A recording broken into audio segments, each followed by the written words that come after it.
So I'm not a huge fan of doing yard work, but anything I can get that helps make that process a little bit easier, in my opinion, is worth it. So I've been switching over, obviously from Cordless, which is a huge pain in the butt, over to these new Ego lithium-ion battery-powered tools. I'm sure many of you have had tools like drills and things like that use lithium-ion batteries, and it works great.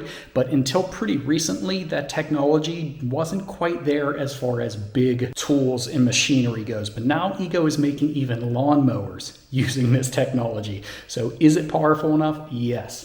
So this is the carbon fiber weed eater. 16.5 inch, I believe it is, but the battery lasts plenty long enough. I have them plugged in so that they're always fully charged and ready to go, but one single charge would get me through probably a couple of different weed eating sessions around my yard. The battery is awesome. It's very powerful. I'm actually really impressed with what this company is doing with the lithium-ion tool market. They are taking this technology and putting it into bigger and more powerful things, which is really cool. So this is something that I am using and that I enjoy and that I would definitely recommend.